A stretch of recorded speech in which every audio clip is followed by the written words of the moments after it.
Bonjour et bienvenue. Aujourd'hui, on a entre les mains un dossier un peu spécial. Parce qu'en fait, il n'y a qu'une seule source. C'est un texte très court, vraiment quelques lignes à peine, le genre de bref qu'on survole sur un site de sport.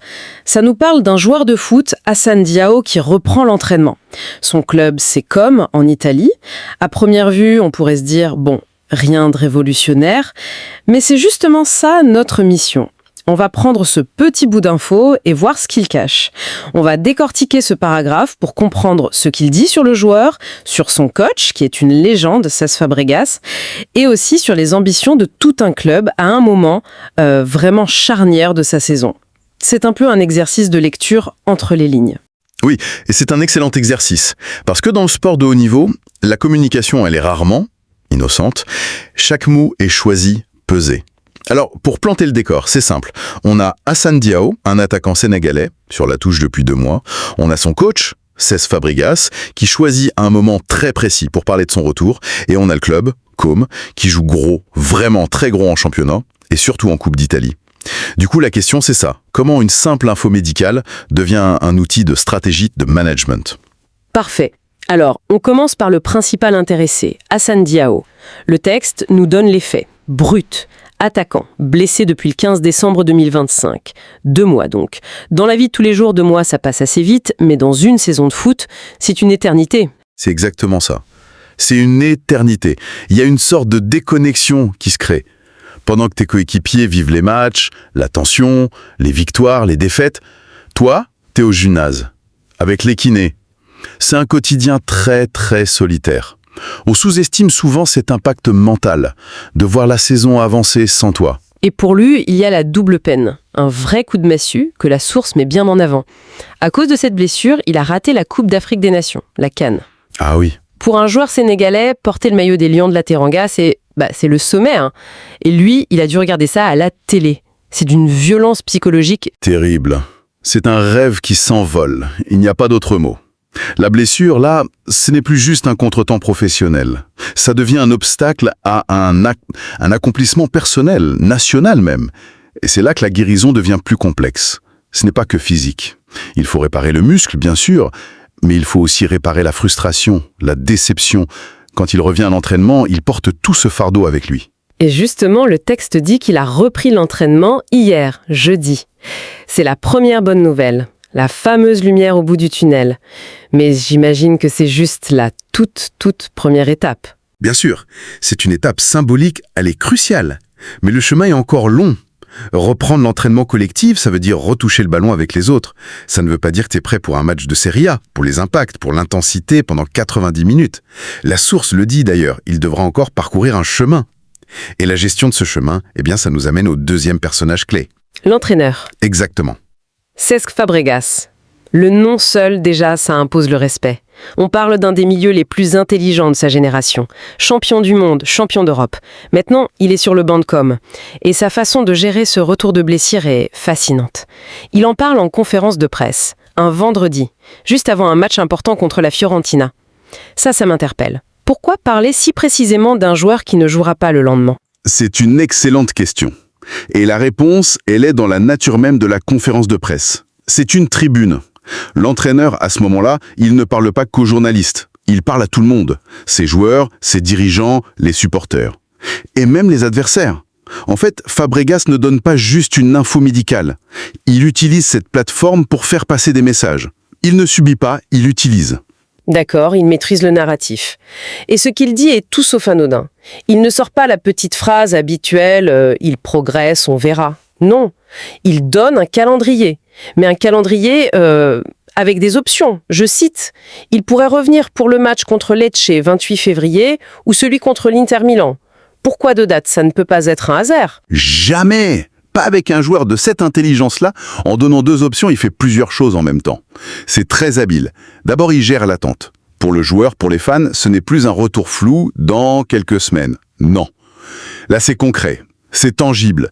Ça donne un objectif. Pour le moral d'Hassan Diao, c'est excellent. Il peut se projeter. Oui, ça transforme l'angoisse en projet. Précisément. Mais il y a autre chose. Et c'est là que c'est stratégiquement brillant. Il se protège. Et il protège son joueur. En mettant de date, il s'offre une flexibilité totale. Il ne s'enferme pas dans une promesse. Si le joueur est un peu juste pour Lecce le 28, ce n'est pas un échec, ce n'est pas un retard, c'était juste l'option 1. On passe à l'option 2, l'Inter, sans aucun drame. Il enlève toute la pression de la date butoir. Il se donne le droit de choisir sans que ça ait l'air d'un plan B, c'est ça. Et il finit avec une petite phrase qui m'a fait tiquer. Ce serait peut-être le bon moment. C'est flou, ça. Le bon moment, pourquoi ? Ou pour qui? Est-ce que ça veut dire le moment où il est à 100% ou le moment où l'équipe a le plus besoin de lui? J'adore cette phrase, parce que toute la complexité de la décision est dedans. L'ambiguïté, elle est volontaire. Le bon moment, ça peut être, comme tu dis, le moment où le staff médical dit « risque zéro ». C'est la lecture prudente. Mais ça peut aussi être le moment où son retour a un impact psychologique et tactique maximal. C'est la lecture ambitieuse. Et en gardant ce flou, avec ce petit mot « peut-être », Fabregas reste le seul maître à bord. Il informe, mais il garde le pouvoir. Et c'est là qu'on doit élargir la vue et regarder le calendrier de Com. Parce que ces deux matchs, Lecce et l'Inter Milan, n'ont, mais alors absolument pas, la même saveur. Lecce, le 28 février, c'est le championnat. Le pain quotidien de la Serie A. C'est important bien sûr, mais c'est un match parmi d'autres. C'est ça, un match pour 3 points. L'autre, l'Inter Milan, c'est une autre dimension. La source le précise bien, c'est une demi-finale de Coupe d'Italie. Pour un club comme Com, ce n'est pas juste un match, c'est un événement. C'est une chance d'écrire l'histoire du club, d'aller en finale, peut-être même de se qualifier pour l'Europe. C'est le genre de rencontre qui change le statut d'un club. Une demi-finale de coupe contre l'Inter. On parle d'un géant du foot. L'enjeu est juste colossal. Et là, tout à coup, les deux options de Fabregas prennent tout leur sens. Il ne propose pas juste 2 dates. Il propose 2 scénarios, 2 philosophies. Exactement. L'option Lecce, c'est la voie de la raison, la prudence. On le fait revenir dans un match de championnat. L'enjeu est important, mais pas coupuré. On lui donne du temps de jeu, 20-30 minutes, pour qu'il retrouve ses sensations, le rythme, sans la pression folle d'un match à élimination directe. On le prépare pour la suite, quoi. C'est la gestion en bon père de famille. On prend 0 risque. Mais l'autre option, celle de l'Inter, ah ça, c'est la tentation du jackpot. C'est le pari, c'est le coup de poker.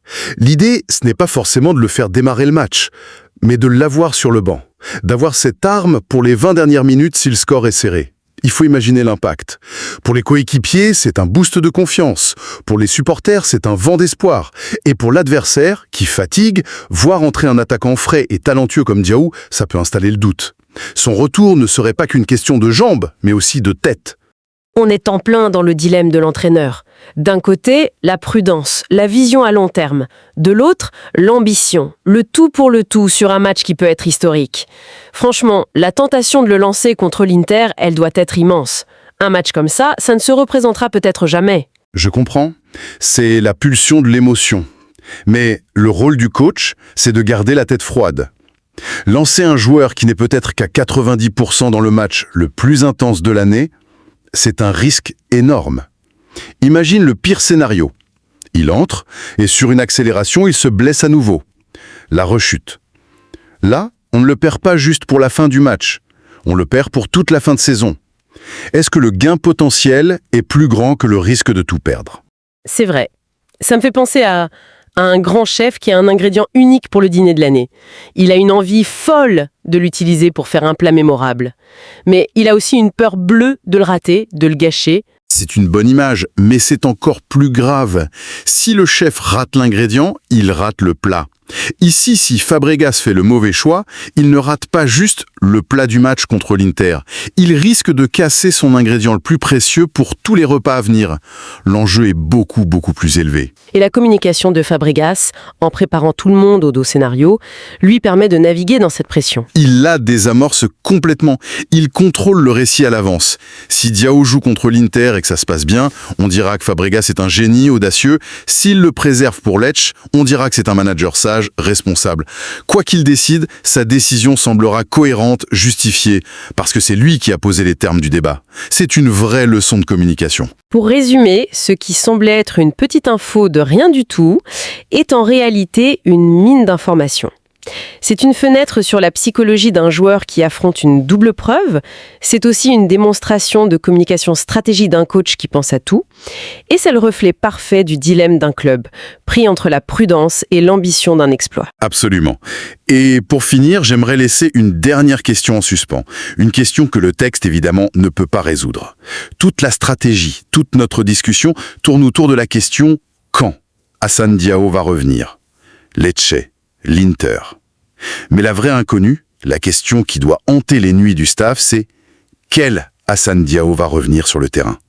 Après 2 mois d'arrêt, après l'immense déception de la CAN, est-ce qu'il retrouvera tout de suite sa vitesse, sa confiance, son sens du but? L'annonce de son retour, finalement, ce n'est pas la fin de l'histoire. C'est juste le début d'une nouvelle page. Et personne ne sait encore ce qui est écrit dessus.